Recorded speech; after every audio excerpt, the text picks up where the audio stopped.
ku ne xam ne ne yàlla daa bind te yemalewul am na ñu matal am ñu matlewul waaye ba mottali amee ba léegi kenn sonnatul buur kattan di produit 100% naturel sans effet secondaire ñu defare ko li nga xamante ni moo di petit cola bisaab ak jinjeer ñoo ngi jàppale leen ci seen wàllu kattan ak seen wàllu wërgu-yaram bu nekk jarna fi nguur ak keng ba ci kikirikiij waaye bii mooy seen buur di buur kattan ballonnement moo ci mën constipation faiblesse sexuelle diabète sinusite éjaculation précoce di joxe appétit sexuel teg ci itam day raxas sa biir ba mu set wecc wooteel gaaw ci 77 413 59 24 77 413 59 24 xar yëpp xar lañ waaye laadum da ciy gën te bu ñu nee góor ngóoraa tax.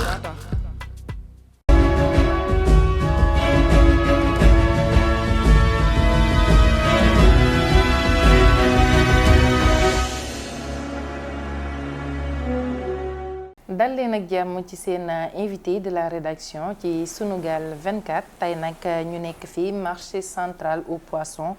bu Pikine toog ak directeur général bi DG ñu ngi lay nuyu. maa ngi lay fay di nuyu bu baax ñuy seetaan Sunugal yëpp. donc di leen féliciter ci liggéey bi di am mbégte dalal la fii marché central au poisson. di day wane ni marché changé na ndax yaa ngi sañ si ni sol say talon li amoon na jamono kenn xalaatu ko fi woon mais en tout cas ñu ngi lay dalal jàmm marché central au poisson. Alors Mamadou Abdoulaye Mbaye yow yaay DG marché central au poisson tey mën nga ñoo defal situation marché bi. bon situation marché bi déjà day am solo. askan bi internet yi xam lan mooy marché central au poisson marché central mooy marché bu gën a mag ci Afrique de l'Ouest bi yëpp mu nekk marché boo xam ne ni nga ko sanc en 1993 donc daanaka dans 2 ans mu def 30 ans d'existence est-ce que sax juddu woon nga loolu wóoruma donc mu nekk marché boo xam ne peuple japonais moo ko may gouvernement japonais moo ko may peuple sénégalais à l'époque donc mu nekkoon fierté pour peuple sénégalais mu nekk marché bu bees tàq bu set bu opérationnel mais à l'époque mu nekkoon marché boo xam ne dañ ko defoon pour jaay en gros c'est-à-dire ay détails yu am ci woon marché bi dañ daan ubbi nit yi ñëw jënd en gros et puis dem ku nekk dem jaay fi nga war a jaay mais nag jamono di dox ba marché bi léegi mu nekk marché gros demi gros détail juróom-ñett junni nit lu mu bon dinañ fi dugg bis bu nekk mu nekk marché boo xam day jouer économie bu am solo ci wàllu koom-koom bu Sénégal donc nag mu nekk marché boo xam ne xëy na biñ ko doon jël nañ ko ci conditions yu difficiles parce que man maa ngi fi nekk le 24 novembre 2017 nan ma fi indi woon indi ndëgu nikum sax nan ma fi indi woon parce que boobu directeur bi fi nekkoon sunu mag Ndiaga Thiam gaañu woon na il fallait rapidement mu am vraiment koo xam ne dina yore marché bi donc boobu nu ko jëlee daf may neex sax di netti loolu toujours premier jour bu ma fi duggee dama ne sama kilifa bi vraiment nan la may indee jeune cadre may indi ci marché bi boobu saleté bi manque d'organisation bi amul administration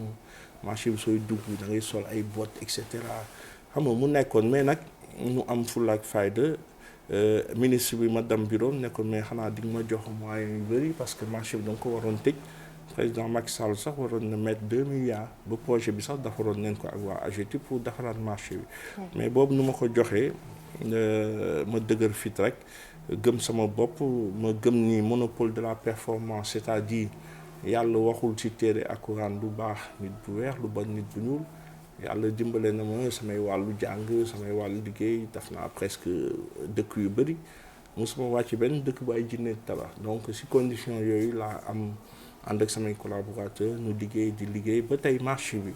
waxuma changé na mais au moins marché central retrouvé na dignité am comme ni ma la ko waxee rek amoon na jamono sooy ñëw marché bi sa yére yu gën a salté ngay tànn fu indi ko léegi nit yi dañuy xool seen sañse nu mu gën a rafete voilà nu ñëw indi ko dugg loolu day wane ni am na ay amélioration mais nag xam naa dinañ si dellu si émission bi y a beaucoup de choses yoo xam ne dëgg yàlla des na parce que xaalisu marché central nit yi il faut ñu xam ne du xaalis pour def investissement xaalis la pour def fonctionnement c'est-à-dire di fay salaire yi à temps di maintenir marché bi set lampe si coupé et cetera et cetera donc nag lu mel ne assainissement bu ñuy créer marché bi pour 1000 personnes la woon maximum. mun sóoraale wu woon dinañ dem ba benn jamono mu am ay camions frigorifiques yu sotti deret et cetera yooyu yëpp mu nekk ay jafe-jafe nu am assainissement boo xam ne vraiment léegi dafa dem ba attanatul sax lu mu yore te assainissement ñëpp xam nañ ne état moo si mun taxaw. lu wàllu suñu espace de vente bi nga xam ne ay table en bois war nañ ko moderniser mu méngoog jamono yooyu tamit état moo si mun jàpp et cetera et cetera. ñun nag lu nu mën bon def nañ ko ba egsi fu ñu egsi moo tax vraiment ni sàkku ndimbal vraiment si président Macky Sall ñu teg loxo si marché bi ndax nu mun nekk marché de référence en Afrique. Depuis 2017 yaa ngi fi bu ñuy wax ci sa gestion. lan nga ñu mën a wax ci loolu. waaw sama gestion bon def naa ku def résultat parce que man maay 4e directeur bi fi nekk déjà directeur yu fi jàll yëpp xëy na béy nañ seen waar j'imagine. mais en tout cas amoon na ay jafe-jafe yu tar yoo xam ne bàyyi nañ fi ay arriérés de salaire par exemple man def naa fi 4 ans presque musuma am arriérés de salaire. xam nga liggéey neen marché bi amélioré ko. dafay espace fu amoon ay mbalit ñu dindi ko marché bi léegi amatul mbalit marché fu amoon ay mbalit remplacé nañ ko dafay espace vert xam nga ni ngi fay salaire à temps ni ngi jënd ay équipement ni ngi peinture ni ngi réhabilité ni ngi defar ay pavage et cetera te pourtant loolu yëpp mosuñu am accompagnement direct ci wàllu koom-koom. état nag mi ngi nii accompagné parce que lépp état la yenn saa yi électricité bi mu nekk lu jafe président Macky Sall teg si loxoom jàppale nu donc ni ngi gërëm sax directeur Senelec si taxawaay bi ak ministère des finances donc ñun indi nañ daal fexe nañ ba xaalisu marché bi ni nga koy dugalaat si marché bi. parce que tey marché bi képp koo ne amoo mosoo am accompagnement direct ci wàllu koom-koom daf koy jaaxal. mais nag loolu yëpp dañoo jël xaalis bi rek delloowaat ko fu nga ko war a delloo. parce que marché central ñaar moo am soit nga jël xaalis bi bon passeré ko bon en quelque sorte marché bi yàqu wala nga jël xaalis bi sa sakkanal ko delloo ko ci marché bi baax mais nag d'un côté ñu daan jëriñoo marché bi duñu mën kontaan ci loolu. moo tax nag dañuy fexe rek ba daal ñun suñu priorité nekk mooy xaalis bi delloowaat ci marché bi ngir marché bi mun au moins même si. amul ay changement yu ñu bëgg mais au moins marché bi mu nekk marché bu set bu leer bu am sécurité toilettes yi baax ni fay salaire à temps am suñu soxlaa équipement jënd ko donc très bientôt dinañ inaugurer suñu chambre froide yi.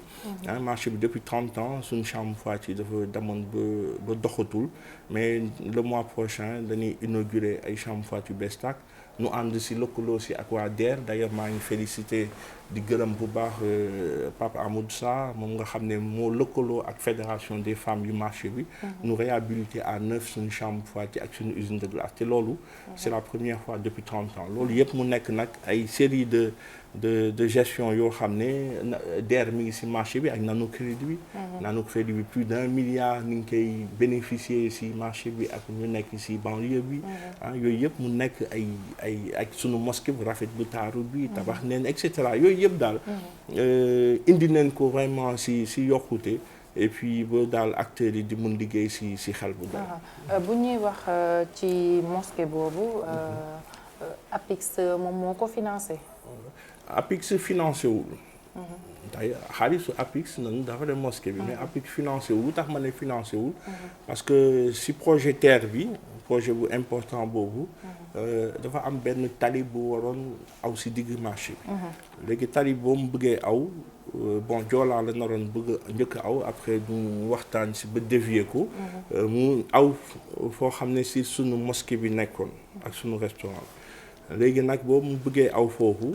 ñu ne waa APIX nag toj ngeen mais jox leen nun tabaxaat donc APIX nag boobu ñun joxee si noonu tabaxaat defaraat mosquée bi mu nekk mosquée boo xam ne mosquée bu mucc ayib la loolu àdduna bi yëpp ànd nañ si méngoo xam nga ñu def si xaalis bu bëri boo xam ne daanaka bokkul woon sax si lu mu sóoraale donc restaurant bi aussi si projet yu ñu war a tabax si extension bi. restaurant projet bi mi ngi en cours de démarrage. donc soo leen cité sax terrasse nañ foofu donc dinañ tabax restaurant bees infirmerie bees dinañ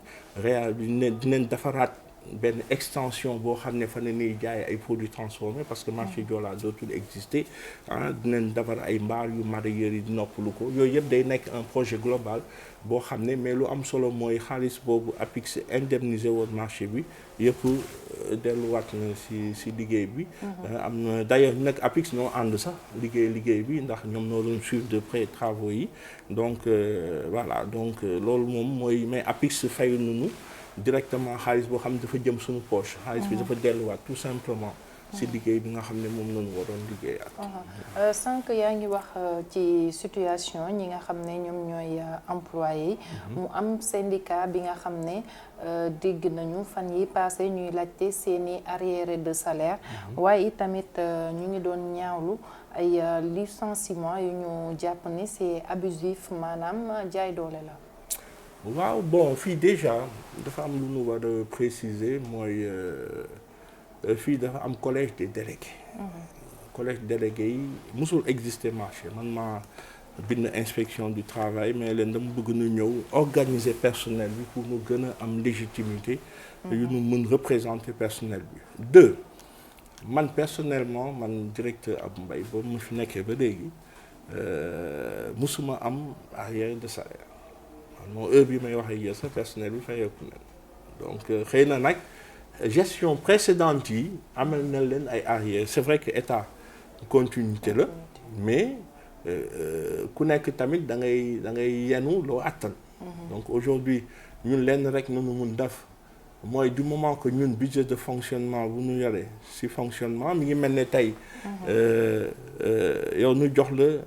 dépense pour ceebu jën nga bëgg daaw am na benn jour boo xam ne waroon nga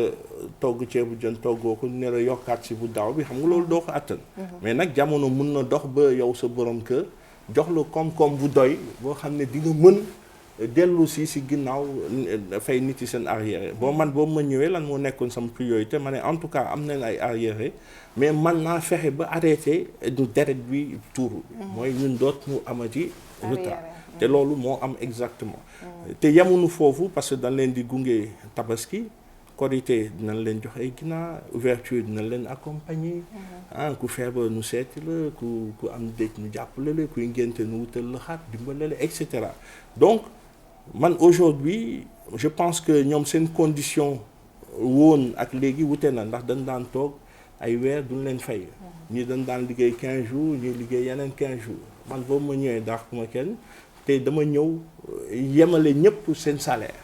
parce que da nga daan gis ku dul liggéey dara am lu bëri kuy liggéey ba dee am lu tuuti donc ma ñëw dafa loolu deuxième chose mooy nit yi ak changement bu marché bi changé ñoom gën nañ am dignité ci seen liggéey parce que di liggéey kenn ñemewul woon wax nit kaay seet ci ma marché mais léegi nit yu bëri da ngay ñëw jaagar yi ñëw dox seet ci sa gan et cetera léegi nag man dama am benn carte d'identité man dama am benn carte de visite yoo xam mooy sama carte ku liggéey am nga fi place mais soo liggéey bi ma dàq man loolu moom mooy sama carte de visite parce que man dama jàpp ni ñun suñu réew ñun suñu jeunesse ñun ñii jeunesse bi suñu fonkul liggéey mais fan la ñuy amee dëkk bu naat yow soo toogee nga ne man du ma xëy heure yow sa morom yaa ngi xëy heure nga ne man du ma xëy heure nit yi suñuy xëy 7 heures yow nga ne da ngay xëy 10 heures nit yi suñu nekkee ci naaj bi di bale ba dee yow nga génn dem doxi say soxla wala noo war a fonke sa liggéey fonke woo ko mais lan nga bëgg daal man ma dàq la nga dem fooy sa morom yow liggéey man fii ñu ma amal problème ñëpp ñaar la soit yow fonkoo sa liggéey doo xëy heure doo wàcc heure bu la neex wàcc di absenté dul jeex ma avertir la defal la ay demande d'explication avertir la su ma demee ba sonn si nag ma tegal la na de ñaareel bi mooy xam nga fii dafa am ay poste xaalis dafa am marché bi xam nga recette la dafa am ay poste yoo xam ne xaalis moo fay yow xaalis ngay yore mais koo jëlee poste xaalis yóbbu ko feneen mu ne àddinaam tukki la mais yow soo amee salaire 100 000 yow nu jëlee la poste xaalis yóbbu la feneen kenn yàqul sa salaire mais yow bu tax nga am problème jógee fi nga nekkoon kon xanaa am na lu ci laxasu man nag fii sama système dama tàmm tout le temps damay tourner parce que nit si yàggee si poste xaalis rek day dem ba am tàmm xaalis. man nag moo tax soo toogee fii 6 mois dama lay jëlee yóbbu feneen indi sa morom mais ñu ma amul problème yëpp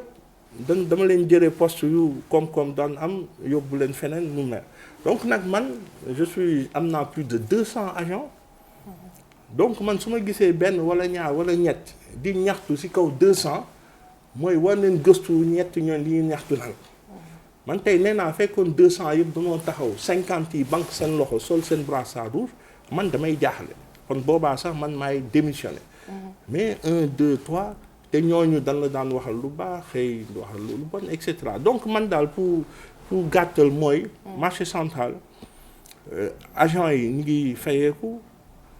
suñ soxlaa avance yu salaire defal leen suñu amee problème dimbale leen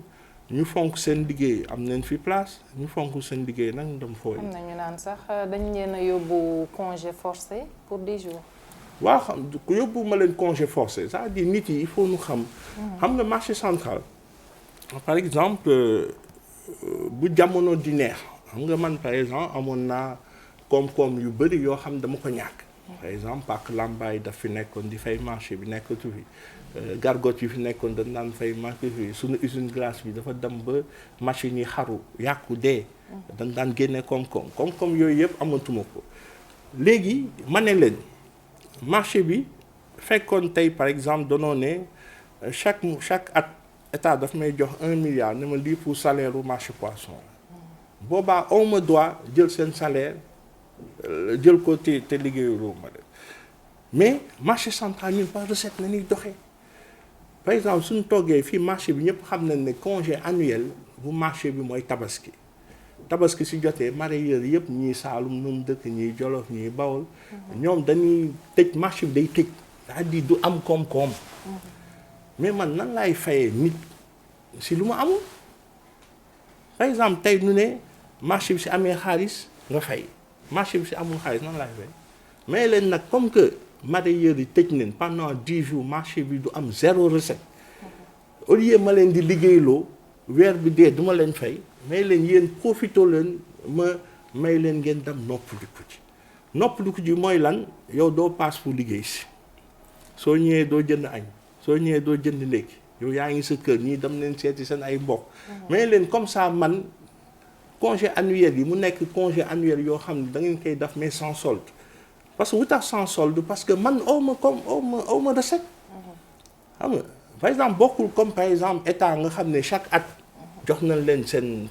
ay fay mais man aw ma lu ma amul mënu ma ko fay c'est-à-dire yow tey su ma la joxul dépense mais nooy nduggee mënoo ndugg c'est pas possible marché bi nag noonu la tëddee te ñoom xam nañ ko parce que lu ma jaaxal ci affaire mooy daaw daf nañ ko lii nii daaw amoon na mais kenn waxu ci problème te problème mooy délégué fii nu toog nii noonu toog mais leen gars yi de gis ngeen marché bi dafa nàkkari dinañ def lu ñu defaatoon daaw. kon li ngeen waxtaanee la ba noppi. waxtaanee nañ ko dinañ amul benn problème. loolu personnel bi dinañ ko comprendre déjà. mais ay nit rek aussi laxasu et cetera mais bon loolu yëpp amul problème mais daal pour dalal sa xel. ñun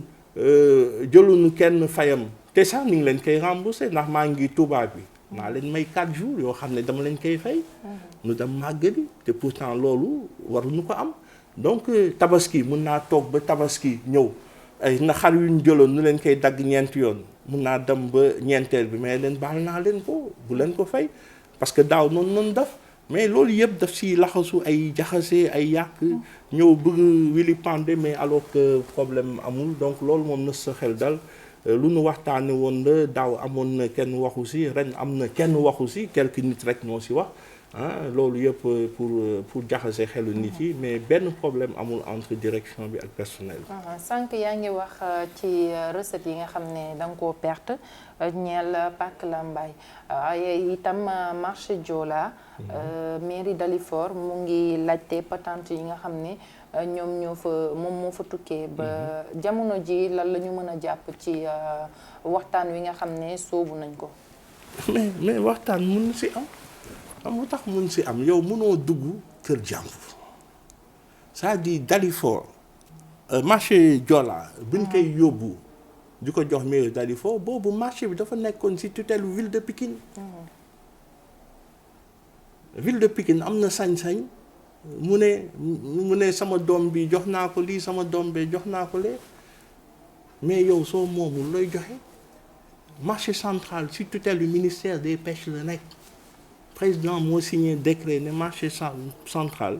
jëlee naa ko Pikine yóbbu naa ko ministère des pêches. mi ngi mel ne yow tey nga am sa kër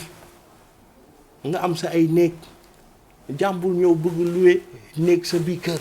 yow di nga ko nangu mais loolu amul sax man maa moom sama kër maa moom sama titre foncier marché Joola sama biir kër la nekk jàmbur nekk si biti ñëw bëgg dugg sama biir kër fayeeku luwaas sama biir kër man mii moom kër gi ma toog di ko xool loolu mënul nekk wax naa ko maire de Dalifort sama frère nee naa ko yow ñun bàyyi noog ñun bàyyi noog suñu yalwaat ñun marché central kenn joxuñu budget kenn joxuñu recette suñuy 200 nunu am te gis nga nit yi dugg ñëpp duñu fay de marché central maire yi ngeen gis ñii ñëw di jënd di demaat ci marché yëpp duñu fay ñii ñëw di jënd duñu fay ñun ak ay 200 nunu yore quelques nit nu bëgg këpp suñu yalwaan as tuuti lu mu yore mu bëgg ko jël may naa ko déedéet donc loolu dafa naa waxtaan nañ ci mi ngi en tout cas man préfet boobu ma interpellé si loolu wax naa ko sama xalaat léegi nag après président Macky Sall moom mooy décider mais en tout cas man nee naa leen et puis d'ailleurs marché Joola sax dootul amati parce que dañ koy si projet bu bees bi dañuy tabax annexe bu bees boo xam ne day nekk fruits et légumes et produits transformés comme ça marché Joola kenn dootu ko tuddati suñ ko tuddatul sax xëy na coow dootul amati voilà comme ça ñu jàll si leneen mais pour l'instant marché Joola ñoom vraiment ni ngi si marché bi ni ngi seen jàmm seen salaam ni ngi leen di jàppale on a de très bonnes relations te loolu def naa moo am solo audit jamono ji dafa mel ni ñu ngi càmbar gestion marché bi est-ce que du coow li fi am lépp moo ko waral non man moom personnellement ñeent at yu ma def ci marché bi yu bokk ci lu ma gën a neex mooy audit ku jiite audit wax naa ko fii ma ne ko yéen foo leen nekkoon séntu naa leen ba sonn parce que xam nga audit mënoo yore état entreprise te duna audit avant nii ñëw fii dem nañ Kosama mooy Kosama ñu yore bateau yi dem Joolaay te suñ jógee fii dañuy dem feneen et puis audit bu tax mu am solo day tax nit yi xam marché poisson nit yi dañuy fantasmer c'est-à-dire dañuy toog rek non mi ngi mel ne tey nga gis benn femme bi muuru rek nga bëgg xool naan muuru bi lu nekk ci biir bëgg ko xalaat ne mel na nii mel déedéet jot na nit yi xam marché central ni muy dundee ñun amuñu xaalis ñun au jour le jour ni ñuy dund ma jox la benn confidence man miy directeur musuma fayeeku weer fii depuis que je suis directeur de marché central weer mu ma fayee ko am man maay directeur boo xam ne aw ma 740 aw ma 639 man damay jënd crédit comme ñëpp maay directeur boo xam ne yorewu ma bon gasoil ay bon aw ma ko man damay jënd essence yenn saa yi sax ma banque ma jënd 5000 francs donc pour wan la que marché bi nit yi lu ñu foog ni mooy marché poisson dameewul noonu nit yi pour ñoom yaa ngi yore ay milliards yaa ngi yore ay millions audit bi nag day tax d'ailleurs ñoom commencé nañ ko gis sax. day tax ñoom dal na ci côté boobu. non man nee naa la man kay lu may xaar man sama félicitation fii yow yaa ngi may wax Pikine nga dëkk. mais ku waxante yàlla xam ne marché poisson changé na waxuma baax na de mais marché poisson bu woon ak marché poisson ren changé na léegi nag audit bi nag man amul werante ni dinañ ma féliciter. mais amul werante ne dinañ def ay recommandations état bi ne ko nag état bi jot na nga ñëw xool marché poisson assainissement bi jàppale leen jot na kat nga ñëw xool espace de vente bi noonu leen di jàppale marché bi jot na kat lii jot na lii parce que audit nit yi suñu déggee audit rek dañuy dafa ne da nga daf déedéet audit dañuy ñëw xool yow li nga yore lu baax nu féliciter la si loo xam ne war na gën a baax nu orienté la pour mu gën a baax fekkee loo xam ne attanoo ko mënoo ko nu jox ay orientation état bi pour mu jàppale la mais audit bi y a aucun problème ni ngi fii man dama leen di fàtte sax yàlla xam na ko ak àjjuma bi dama leen di fàtte sax parce que man je suis tranquille je sais que marché bi amul woon comptabilité man maa ko fi indi marché bi amul woon administration man maa ko fii avant amul woon comptabilité ay nit rek ñoo doon téye nii paasante nii rek yu nekk da mais on a une caisse principale on a une comptabilité on a une administration etc. ay pointage biométrique donc vraiment on a changé beaucoup de choses. ok pointage biométrique boobu sax est-ce que amul coow bu ci juddu. ak personnel bi. man de waaw xam nga pointage bi lan mooy problème bi. fii par exemple nit yi 8 heures na ñuy xëy ma ne nan leen may 30 minutes de plus. au cas où mu tardé mais 30 minutes yooyu si passé soo ñëwee doo signé. mais loolu c'est normal yow imaginez femme de charge yi 8 heures mu commencé bale dañuy bale ba mel kenn dootul xam li ñuy ñëw yow nga toog ne ba sa xol sedd 9 heures nga jaag ñëw bëgg signé ma la déedéet dama nga dem yéen il faut ñu respecter xam nga nit yi loolu laay wax chaque jour ma ne nit yi tey suñu demee immigré ji Europe lu ñuy nangul tubaab yi duñ ko nangul seen réew bopp fii tey ku doon liggéey Orange wala nga liggéey entreprise beneen bu mag ñeme woo taade lu tax marché poisson nga bëgg def lu la ne man 8 heures mooy heure liggéey bi may naa la 30 minutes au cas où nga am retard mais 30 minutes yooyu si passé soo ñëwee on te considère comme absent dama ñibbi mais loolu nag nit yi suñ ko bañee mais nañuy xëy si heure respecter seen liggéey donc seen liggéey am na ñoo xam dañuy ñëw signé 10 heures 11 heures ñu sol seen daal dem seen yoon fin de service doo signé man ma jàpp ne ak liggéeyoo c'est-à-dire gis nga c'est-à-dire problème mooy nit yi noo xamul liggéey c'est-à-dire il faut nu fonk liggéey